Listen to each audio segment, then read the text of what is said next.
Untuk siapapun kamu yang ingin jadi kaya, jangan mudah tergiur dengan uang yang mudah dan cepat. Karena kalau tidak hati-hati, uang itu justru bisa menjerumuskanmu ke dalam masalah baru. Jadi, tetap semangat buat kamu yang lagi berjuang. Selamat nonton dan selamat beristirahat.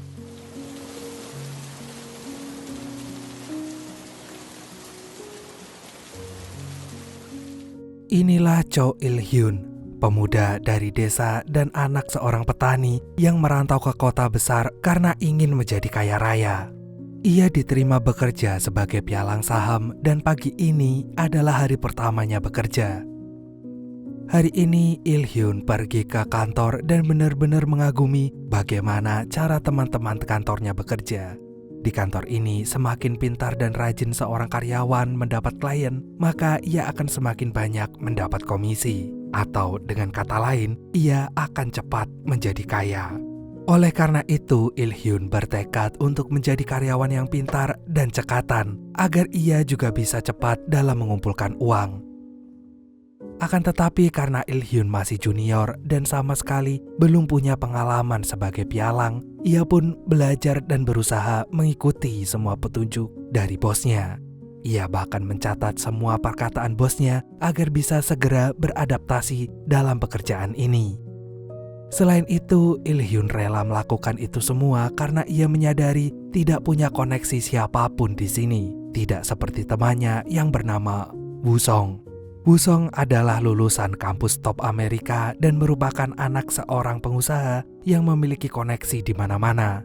Perusahaan keluarganya itu bergerak di bidang perdagangan yang menguasai pasar Asia Tenggara. Sementara itu berbeda dengan orang tua Il-hyun. Mereka tinggal di desa dan hanya memiliki sepetak kebun raspberry. Kedua orang tua Il-hyun tidak tahu pekerjaan anaknya. Mereka hanya tahu bahwa anaknya merantau ke kota dan sebentar lagi akan jadi kaya raya. Sayangnya harapan Il-hyun tidak sesuai dengan kenyataannya. Selama berbulan-bulan ia bekerja di sana, Il-hyun belum pernah mendapatkan satupun klien. Hal itu membuatnya hampir putus asa. Namun pada suatu hari ia mendapat telepon dari seorang klien. Sayangnya orang itu mengatakan perintahnya dengan sangat cepat dan membuat Il-hyun tidak mengerti. Akan tetapi karena Il-hyun ingin segera mendapatkan klien, ia pun membuat kesimpulan sendiri yang ternyata justru berujung dengan kesalahan.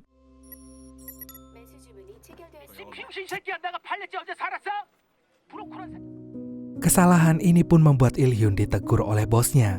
Di situ semua orang menyalahkan Il-hyun, bahkan bosnya pun mengancam akan segera memecat Il-hyun. Namun ternyata nasib sial Il-hyun ini membuat seniornya merasa kasihan. Ia pun menawari sebuah pekerjaan kepada Il-hyun, namun harus di luar kantor. Untuk mendapat pekerjaan ini, Il-hyun harus menemui orang itu sendiri. Orang inilah yang akan kita sebut dengan Tuan Tiket. Tuan Tiket sendiri adalah orang yang misterius dalam bidang saham. Pekerjaannya adalah membeli saham dari perusahaan yang hampir bangkrut. Hal itu dilakukannya untuk memanipulasi bursa di Korea Selatan dan merupakan tindakan ilegal. Oleh karena itu, ia bekerja secara rahasia dan memiliki tim yang tidak mengenal satu sama lain. Awalnya, Il-hyun merasa ragu untuk mengambil pekerjaan ini, tetapi karena Tuan Tiket menawarinya dengan gaji yang tinggi, Il-hyun pun menyetujuinya dan ia tak sabar untuk segera melakukannya. Keesokan harinya, Il-hyun melaksanakan perintah Tuan Tiket. Ia melakukannya dengan hati-hati karena pekerjaan ini membutuhkan ketepatan waktu. Il-hyun pun mengerjakan tugas ini dengan mengandalkan kerjasama dengan karyawan dari perusahaan Hanyong, yang juga merupakan salah satu anak buah Tuan Tiket. Akhirnya setelah waktu dimulai, transaksi itu pun terjadi. Hal itu langsung membuat pengawas keuangan curiga, dan ternyata transaksi itu berasal dari perusahaan Hanyong. Sementara itu, Il-hyun mengerjakan perannya di kantor dengan kecepatan tinggi. Ia mematuhi perintah Tuan Tiket dan berhasil menyelesaikannya dengan cara yang memuaskan. Dan ternyata pekerjaan Il-hyun ini juga mampu membawanya jadi peringkat pertama di kantornya. Anjay. 수수료만 5천이야. Setelah pekerjaannya selesai, Il Hyun pun mendapat gaji dari tuan tiket. Akan tetapi tuan tiket memberikannya dalam bentuk rekening dari bank luar negeri. Hal itu dilakukan agar pekerjaan mereka tidak diketahui oleh orang lain. Begitu sampai di rumah, Il Hyun langsung mengecek rekeningnya. Ia seketika merasa senang kemudian menulis daftar keinginan yang akan ia lakukan menggunakan uang itu. Keesokan harinya, Il Hyun langsung membeli rumah. Ia pindah ke apartemennya lebih besar karena hal ini merupakan salah satu impiannya sejak lama. Tak hanya sampai di situ, malamnya Il Hyun mengajak pacarnya makan malam di sebuah restoran mewah. Di sana Il Hyun bercerita bahwa ia baru saja pindah ke apartemen baru. Namun bukannya terkesan, pacarnya itu justru curiga melihat Il Hyun yang tiba-tiba memiliki banyak uang dan jadi sultan. Akan tetapi Il Hyun pun menjelaskan bahwa uang ini merupakan gaji sekaligus bonus dari pekerjaannya. Ia juga bercerita jika selama ini ia selalu mendapat peringkat pertama dan menjadi pegawai teladan di kantornya. Dan setelah itu Il Hyun pun pergi ke toilet. Di sana ia disapa oleh seseorang yang ternyata mengenalinya. Il Hyun sempat kebingungan, lalu orang itu mengenalkan diri sebagai Han Ji Chol, seorang pengawas lembaga keuangan yang sedang menyelidiki kasus manipulasi bursa. Saat ini Ji Chol sedang mencari seseorang yang misterius dan mendapat julukan Tuan Tiket. Namun Ji Chol ini tidak berniat untuk menangkap Il Hyun. Ia hanya memberi peringatan bahwa Il Hyun perlu berhati-hati kalau ada transaksi bursa saham yang gak wajar. Karena ia pun mencurigai Il Hyun yang baru saja membeli apartemen mahal di sebuah kawasan elit. Setelah bertemu dengan Ji Chol, Il Hyun merasa panik dan ketakutan. Ia pun segera menghubungi Tuan Tiket. Begitu mereka bertemu, Tuan Tiket ternyata sudah mengetahui kalau Ji Chol sedang mencarinya. Oleh karena itu, ia meminta Il Hyun tetap tenang karena sejauh ini pertemuan mereka tidak pernah diketahui oleh orang lain.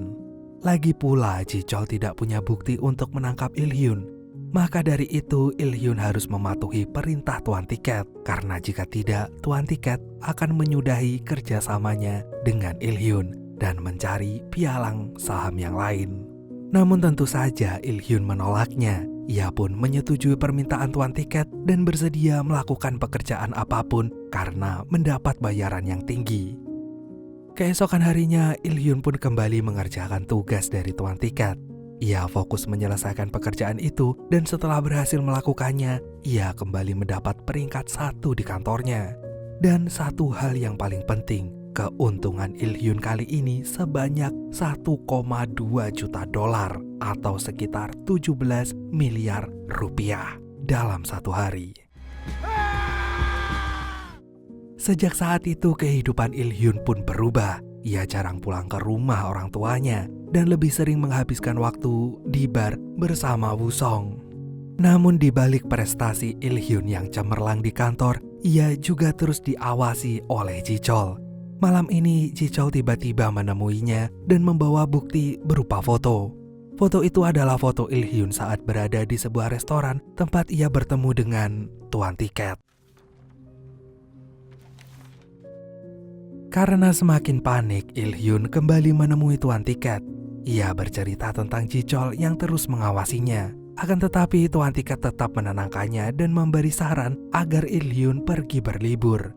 Ia bahkan membuka rekening baru dari bank luar negeri agar Il Hyun dapat menggunakan uangnya tanpa dicurigai oleh Ji Chol. Akhirnya Il Hyun pun menuruti saran Tuan Tiket. Ia pergi berlibur ke luar negeri agar pikirannya bisa tenang. Dalam liburan itu, Il Hyun bertemu dengan seorang investor bernama Roy. Mereka saling berkenalan dan menjadi akrab karena sama-sama bekerja dalam bidang keuangan. 170억이 될 것만 같았다. 꿈꾸는 사이. Namun ternyata setelah Il Hyun pulang liburan, suasana kantornya semakin kacau akibat transaksi mencurigakan yang dilakukan oleh Il Hyun tempo hari. Kejaksaan terus mengawasi dan melakukan penyelidikan terhadap kantor Il Hyun.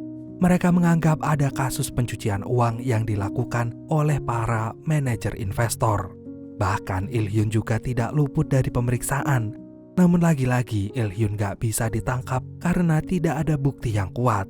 Selain itu, Il Hyun semakin percaya diri untuk berkata bahwa ia tidak memiliki hubungan apapun dengan tuan tiket. Hal ini membuat para pegawai kantor keuangan tidak bisa bertindak lebih lanjut. Akan tetapi, penyelidikan mulai berkembang ke arah yang tidak wajar. Senior yang dulu mengenalkan Il Hyun kepada tuan tiket tiba-tiba ketahuan selingkuh. Rumor ini pun menyebar dengan cepat dan akhirnya membuatnya dipecat. Karena dipecat inilah seluruh pekerjaannya sekarang diambil alih oleh Il Hyun.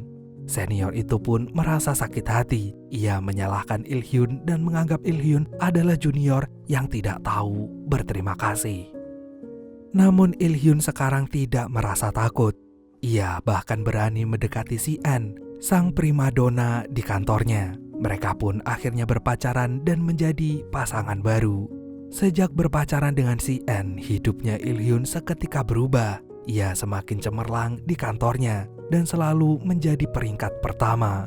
Ia juga semakin sering memberikan barang-barang baru untuk kedua orang tuanya. Bahkan ia juga membuat kebun raspberry-nya semakin berkembang dan memiliki banyak pegawai. Il Hyun benar-benar telah meraih impiannya menjadi orang kaya raya. Akan tetapi kebahagiaan Il Hyun ini hanyalah sementara. Pada suatu malam seseorang menelponnya dan menanyakan keberadaan Ji Chol. Namun karena waktu itu sudah sangat malam, Il Hyun tidak menanggapi telepon itu dan mengiranya hanya salah sambung. Namun ternyata esok paginya Il Hyun dicari oleh seorang polisi. Orang itu bertanya tentang Baek Jong Pil, seorang manajer investor yang baru saja bunuh diri. Ternyata dia adalah orang yang menelpon Il Hyun semalam dan sedang mencari Ji Chol. Sayangnya sebelum bertemu dengan Ji Chol, ia justru ditemukan meninggal dunia. Hal ini diam-diam membuat Il Hyun kembali khawatir. Ia meyakini bahwa orang itu ada hubungannya dengan tuan tiket. Siang harinya Ji Chol menemui Il Hyun dan bertanya tentang Jong Pil.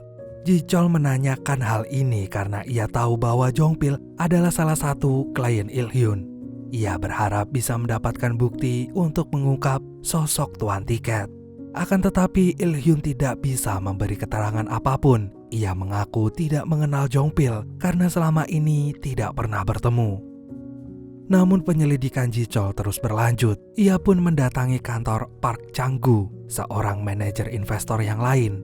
Ia diduga terlibat dengan tuan tiket karena melakukan transaksi yang mencurigakan dengan bank luar negeri. Akan tetapi Ji Chol lagi-lagi tidak menemukan bukti yang kuat sehingga ia tidak bisa menangkapnya. Setelah kedatangan Ji Chol, Park Chang-gu menjadi panik. Ia pun menghubungi Yumin, senior Il Hyun yang dulu dipecat. Karena Min Jun masih merasa sakit hati, diam-diam ia pun melaporkan Il Hyun kepada Ji Chol. Tidak hanya Ji Chol, Il Hyun juga melakukan penyelidikan sendiri. Ia memeriksa daftar klien yang diberikan oleh tuan tiket kepadanya. Dan selain Baek Jong Pil, ia menemukan nama Park Chang-gu. Keesokan harinya, Il Hyun pun mendatangi kantor Chang-gu. Sayangnya orang itu tidak ada di kantornya sehingga Il Hyun kembali pulang. Akan tetapi saat Il Hyun berada di luar gedung, Park Chang-gu tiba-tiba terjatuh dari atap gedung dan langsung tewas. Akhirnya sejak kejadian itu, Il Hyun jadi mudah marah dan gampang tersinggung. Ia bahkan mengkonsumsi obat penenang untuk meredakan kekhawatirannya. Sayangnya obat itu tidak banyak membantu. Ia malah jadi temperamental, bahkan Wusong pun menjadi sasaran kemarahannya. Padahal saat itu Wusong hanya ingin mengingatkan Il Hyun supaya berhati-hati dengan Ji Chol.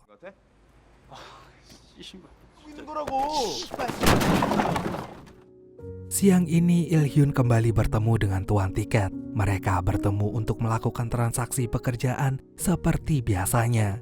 Namun kali ini Il Hyun memberanikan diri untuk bertanya tentang pekerjaan mereka.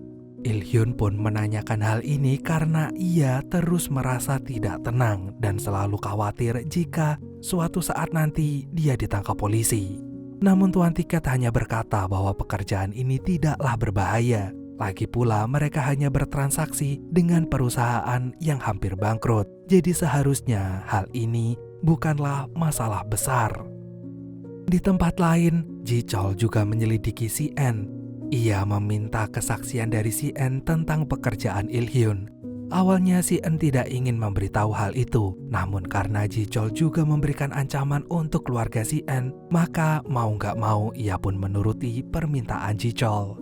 Oleh karena itu, keesokan harinya si En diam-diam menyadap pekerjaan Il-hyun lalu melaporkannya kepada Ji-chol.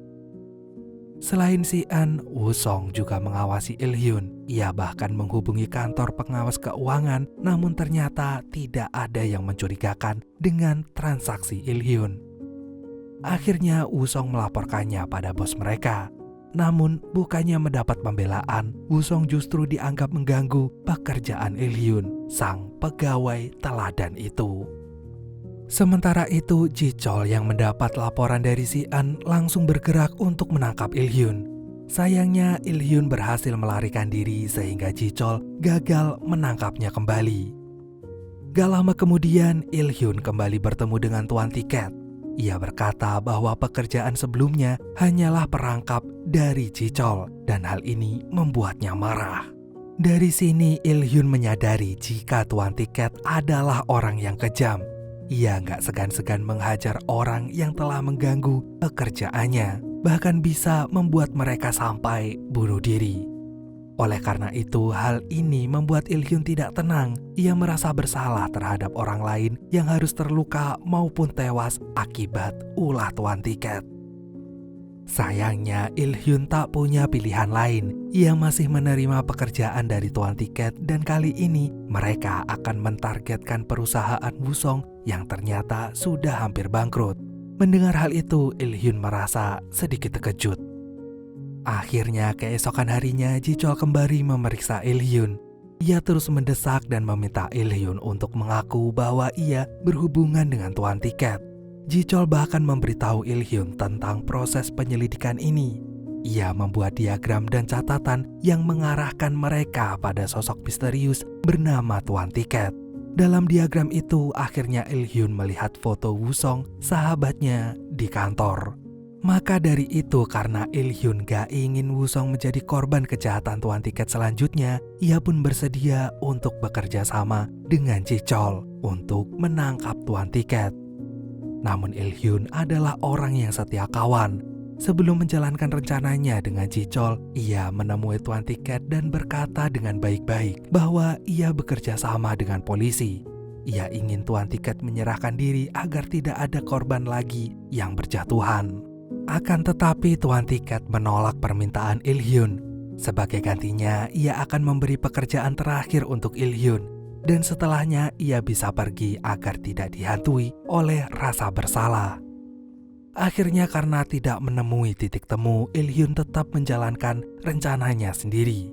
Pagi ini ia menemui Woo-sung dan minta maaf. Ia mengaku bahwa selama ini ia bekerja sama dengan tuan tiket. Awalnya Woo-sung merasa marah dan kecewa. Namun Il-hyun pun berkata bahwa ia ingin menipu tuan tiket dan mengajak Woo-sung bekerja sama. Il-hyun berencana untuk membeli perusahaan Woo-sung melalui Roy. Diam-diam ia juga bekerja sama dengan Ji-chol untuk menangkap tuan tiket. Dan oleh karena itu, ia sengaja mengabaikan telepon dari tuan tiket agar orang itu merasa kesal lalu mengajaknya bertemu. Maka dari itu, begitu bursa dibuka, Il-hyun, Woo-sung, dan Roy langsung bekerja cepat agar saham perusahaan Woo-sung bisa jatuh ke tangan Roy.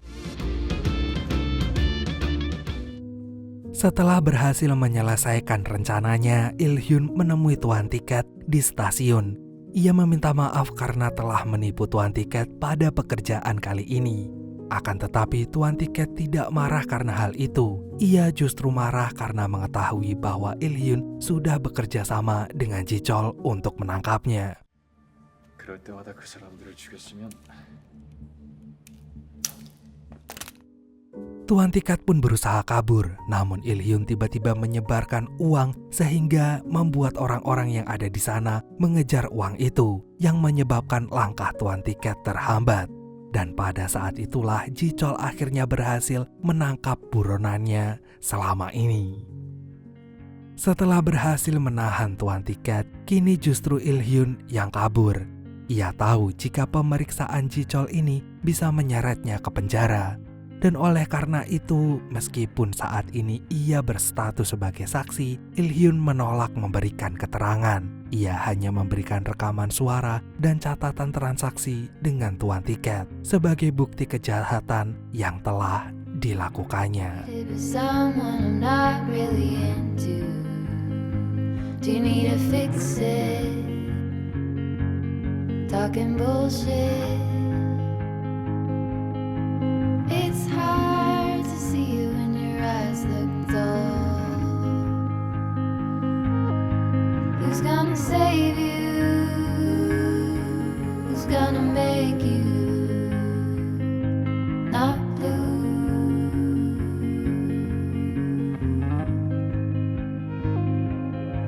Not blue.